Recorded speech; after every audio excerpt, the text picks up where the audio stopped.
Good afternoon. My name is Benny Ochoa. I'm Enrique Quiroz' first cousin. This is my aunt, which is his mom, Janie Quiroz, my mother, Vera Quiroz. And we're here today because our cousin Enrique's name has been getting forgotten. And we noticed that since the day it happened, he got killed March 31st, 2020. It was a simple trespassing violation he had, and the cops were called to the address on Slaughter Lane. Well, they arrived there to the scene, and when they were dispatched, when they were dispatched at 4 p.m. March 31st. So the man, let me skip down a little bit. Okay, so when police arrived, Quiroz fought two officers who were trying to take him in custody for violating the trespassing order. The officers eventually used a stun gun on him, police said. Once in handcuffs, Quiroz experienced a medical emergency, officials said. Austin Travis County EMS medics were already on the scene. Okay, on that part of the report, they said the medics were already on the scene. But when they had my cousin in custody, they were on the second floor of the apartments. So they already had him in custody right there after they done stunned him, they stun gunned him, beat him, whatever else abuse they were giving to my cousin. And not one time did the EMS go upstairs, and instead of them bringing him down on a stretcher, on the medic stretcher, the police drug him down like he was an animal, and he was crying out for help and crying out for his life. Luckily, there were some people that we knew and we talked to in the apartments. Luckily they videotaped it.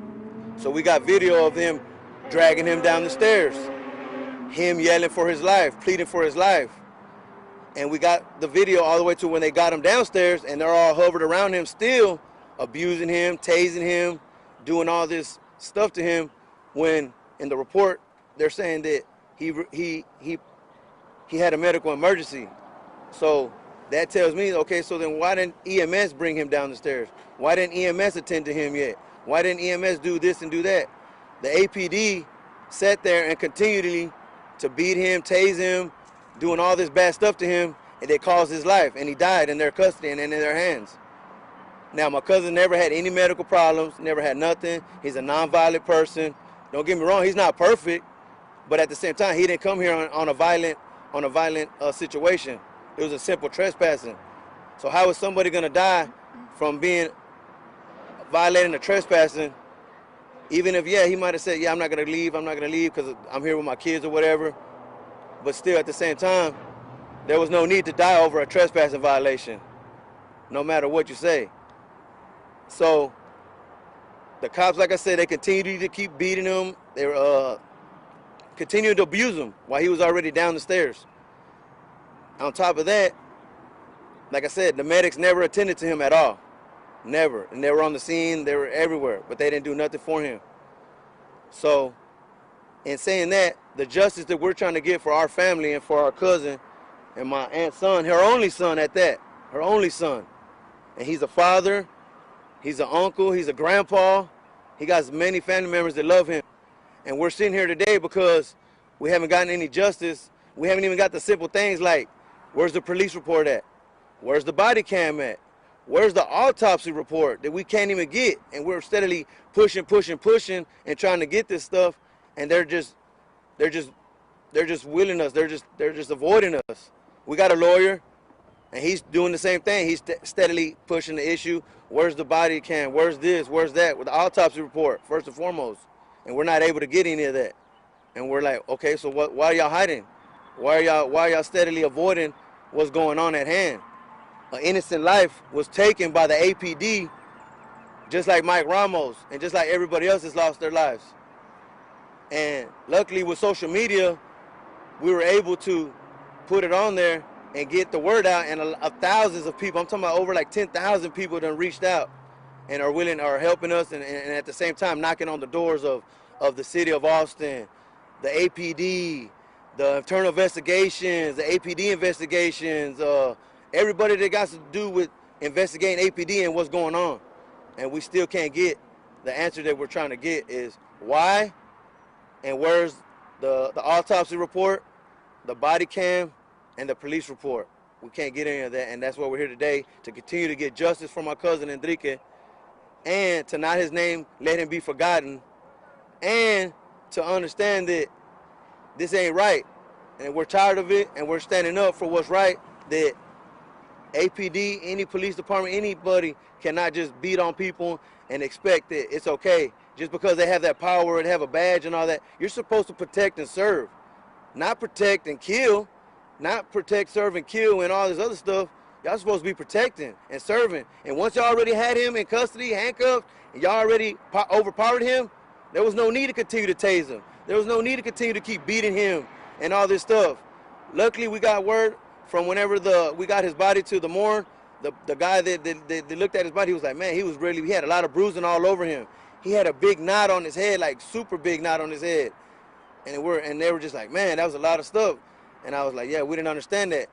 Why all that beating for somebody that basically just violated a trespassing order? There's no reason to lose your life over a trespassing order. And like I said, we're not going to stop until we get justice. We're not going to stop until these officers, their name, and then I got their names also. Their name is, okay, Pineda. He's been with the department 4 years. Officer Pineda and Officer Hannah. Pineda's been with the force for 4 years, and Hannah's been with the force for 2 years. And the only thing they're on is administrative leave or whatever, but they're still getting paid. They're still on the clock. They're still able to do whatever they're with their family and all that. They need to be prosecuted. They need to be arrested and charged. That's not right that they are able to do. If the shoe was on the other foot, we would be gone, locked up, sentenced, under the jail already. But since y'all hide behind all these little loopholes and protocols and all this stuff, right is wrong is wrong. That's why we can't wait to get that body cam and see front row seat of how y'all murdered my cousin and get to the bottom of why y'all did this to him. Whatever was going on in y'all's own life. But no matter what, we're going to sit and we're going to get justice, and we ain't going to stop. We're going to knock on the door over and over and over till we get what we need and get them officers off the street. They need to be fired, and they need to be charged the same way anybody else would be charged if the shoe was on the other foot. So like I said, I stand here today for my cousin Enrique Quiroz, my Aunt Janie, my mother Vera, and all of our friends and all of our family, all his kids, everybody that loved him and knows him, that he's a good man, he's a hard worker.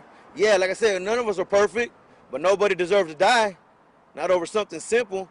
My cousin done been through a lot through his whole life, a lot. You know what I'm saying? And to come to this on March 31st, 2020, to get killed by APD. And we're not taking a stand for that, and we're gonna continue fighting, like I said, until we get justice. Just like I can't wait till everybody else gets justice for their family members, like Mike Ramos, Mr. Floyd, and everybody else that done lost their life to police brutality. And us as Hispanics also, we got to stick together and come together in our communities, south, east, north, everywhere in Austin. And we need to stand as Hispanic members of Austin and come together and fight against this brutality. We can't just sit there around and just keep hushing and just standing by and not doing something about it and having our voice of our freedom to speak when something is wrong. So, like I said, I appreciate y'all giving us the time to be able to come and speak today.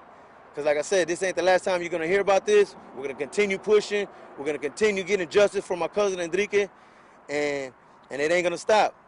And like I said, I appreciate everybody that's showing love on social media and pushing it and sharing it and continue to doing everything that we got to do to get justice for my cousin Enrique.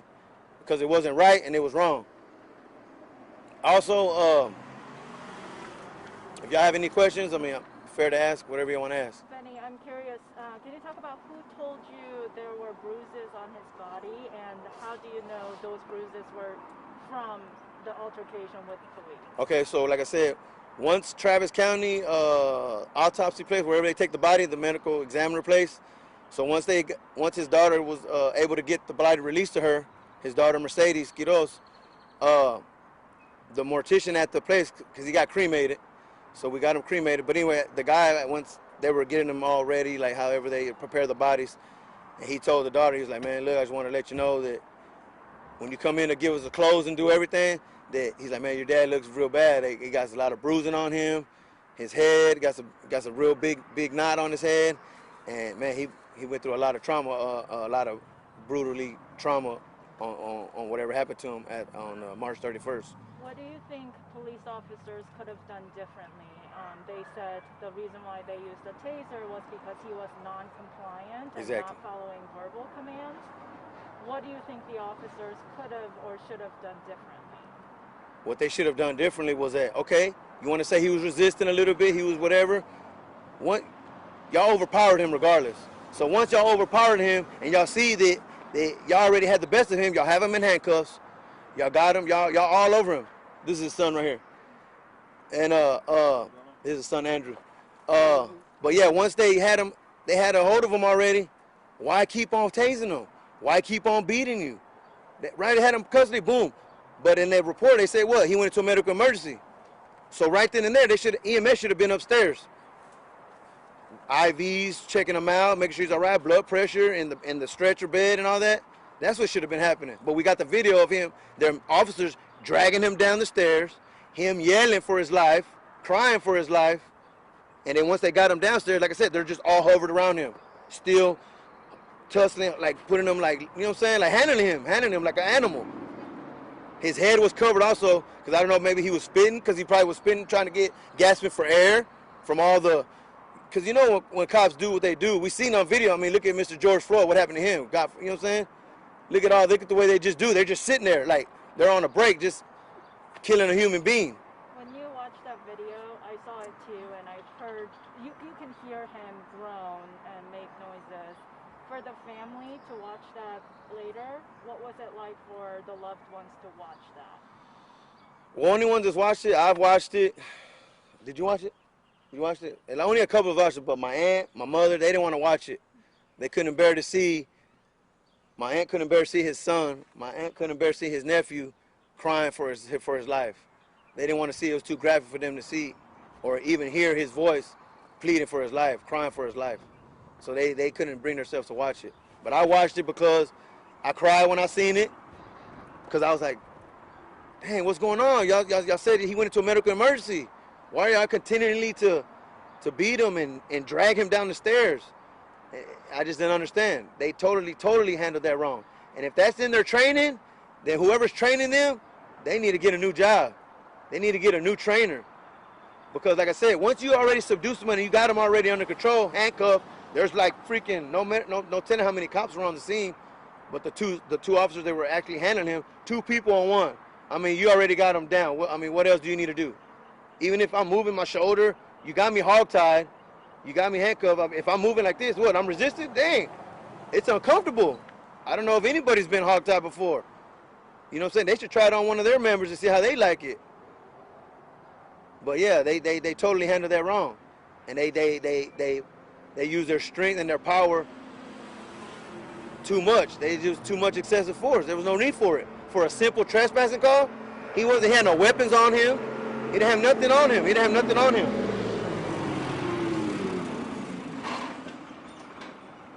He didn't have no weapons. He didn't have nothing on him. He didn't have nothing to cause him to take his life. No matter what. He didn't have any underlying medical conditions. He didn't have no medical problems. No, nothing. Can you talk a little bit about how the family is remembering him, who he was like, you know? Man, I mean, like I said, he's my aunt's only son, and he was a very, very, very important piece of the family, you know. And he just loved, man. He was loved. He was very loved. We all loved him very much, and that's why we can't understand how this happened. You know, we don't understand, like, why did it happen? And there's no reason. You know what I'm saying? Like, why? It don't make no sense. And that's why we can't wait to please get the dang autopsy report and the dang body cam and the full report of what's going on. Like I said, they keep on avoiding. They keep on saying it's still under investigation. Like, how long does it take? There's no way it should take that long, no matter what. But like I said, he was a good man. He was a great father. He was a grandfather. He was a great son. Like I said, yeah, we ain't none of us perfect. We've been through what we've been through in our lives. But he made it better for himself. He was working. He was doing what he was supposed to do. And yeah, okay, he had a trespassing violation. Okay, cool. It wasn't an aggravated trespass. It wasn't nothing violent. Just a simple trespassing violation. And this happened. There's no need for that to happen no matter what. But like I said, he was a good guy. He's known in East Austin. He's born and raised in East Austin. Born and raised in East Austin. He's been in Austin his whole life. And like I said, he's known through all of East Austin. He's known. I mean, he's like I said, he's known. Our family that's been on, was living on the street where we used to live on Gonzalez Street in East Austin. We lived there our whole life. And like I said, he's known. He's known in the community. And anybody, I mean, that you can find that run in, that you might run into that knows him, ain't gonna say nothing but good things about him, no matter what. And we just need to get justice. We're gonna get justice no matter what, because I ain't gonna stop till we get it.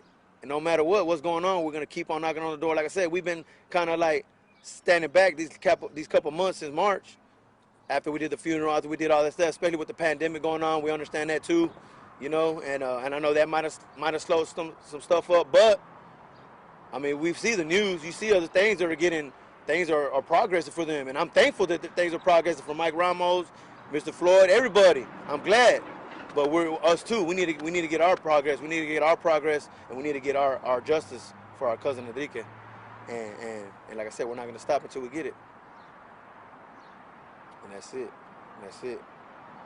And like I said, man, my cousin was a good man, and there was no way, no how, no nothing to get killed over something simple for a trespassing violation. And there's no way. Like I said, you want to say he resisted? Okay, cool. But you overpowered him. You already had him. As soon as you said he had a medical emergency happen, as soon as y'all had him in custody, why wasn't EMS upstairs with y'all? Why weren't they up there? But no, y'all sat there and drug him down the stairs. I'm pretty sure if you saw it, like I said, you see his body bouncing on the thing, on the steps. And then, like I said, once they got him down to the ground, they're all just around him. Like, what are y'all doing? Help him. How come the EMS ain't right there on the scene with y'all right there? And ain't none of that happening. Where's the EMS? Yeah, they were on the scene. Well, what were they doing? Even them, they're at fault. If they heard there was a medical emergency on their radio, where were y'all at? How come y'all weren't there? They're at fault too. They just took their time like, oh, like it ain't nothing. Like, that's a life on the ground. That's a life. That's a human being. You're supposed to do whatever you can to help him, to try to bring him back. And then they say, oh, he died at the hospital later. When I pulled up to the scene, me and his daughter and the main officer, I forgot his name, but I said, sir, what's going on? Calm down. No, what's going on? Y'all already saying that he's dead. I went to the hospital right now. He's not even there yet. But the officer said that he on the report it said that he died at the hospital. No, he didn't. He died at the scene. He died here. And that's why I don't understand like why they're steady. Like I said, they thinking that we were just gonna stand by. We ain't standing by, and we ain't gonna sit there and just think like they're gonna get away with it. It ain't happening, no matter what. But like I said, we need to get justice for Enrique Quiroz. He was a super good man, super good dad, grandfather, son, nephew. He was my first cousin. I love him. We grew up, we were together all the time. And we had our own thing because we have our own families. We're doing our own thing no matter what, but no matter what, we're always in contact. We're always with each other. He'd come visit, I go visit, whatever. But like I said, he was doing the right thing, so ain't nothing to worry about. If he's going to work doing what he's supposed to do, I'm going to work doing what I'm supposed to do. We're all doing our own thing. Take care of our kids, doing all that, everyday stuff. Simple violation of a trespassing, and this is what happens. And like I said, we need that autopsy report, the body cam footage, and the police report. And we need that. You want to say anything? Sure. Benny, could you just spell your first and last name for us? My name? My first and last name? Yeah. Benny, B as in boy, E-N-N-Y, Ochoa, O-C-H-O-A. Got it. Perfect. Thank you. Thank you.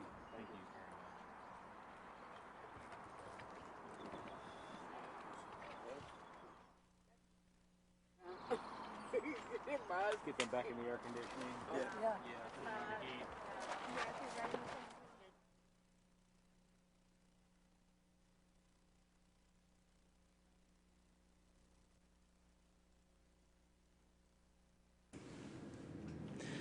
Will Dupree here again in the KXAN Live studio. We've just wrapped a news conference that the family of Enrique Quiroz called.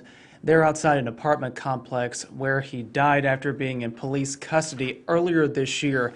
I was looking at some of the comments on Facebook, and some of the context has been missing about kind of what happened during that day on March 31st. Again, on the bottom of your screen there, you see that Enrique Quiroz died on March 31st. What the police said is that they were called to a trespassing call at this apartment complex that was just behind the family there. That's why they held this press conference there, is because that's where this incident happened, as you can see right there behind his cousin, Benny Ochoa. What the police said is that the initial call, again, was about someone trespassing at this apartment complex. A woman called police and said that Quiroz, who is the father of her children, was acting strangely at her apartment. Again, this is coming from Austin Police. Quiroz had been issued a criminal trespassing order which prohibits a person from returning to a property for a year. That information was shared by police at the time in March when this happened. Police are saying that Quiroz resisted arrest, which led to a fight and the use of a stun gun. And police say that at that time, Quiroz had some sort of medical emergency, and he later died at a hospital after getting some treatment from Austin Travis County EMS medics there at that apartment complex. The family, however, as you heard just a moment ago, are saying that this did not have to happen, that a trespassing violation did not have to lead to ultimately his death, and the treatment they said the officers gave him there at that particular apartment complex. They're asking for the police report because they say they have not been able to see it. They're asking for body camera footage from the two officers involved, and they're asking for the autopsy report, which they say they also have not been able to see at this time.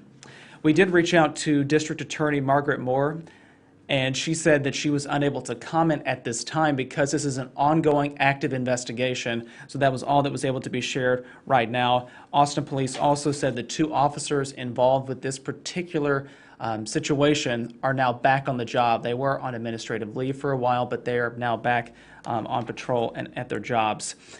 I will tell you all that our reporter, Yujin Cho, is there. She was asking questions. You might have heard her asking that of Enrique Quiroz's cousin. And we will have to be able to share that story there at about 5 or 6 o'clock tonight over on KXAN News. We'll have a fully fleshed out report over on our website as well, KXAN.com and the KXAN News app. So please tune in for Eugene's story because she's tracking this for us today. Once again, I'm Will Dupree, and we thank you for watching, and we'll see you back here another time.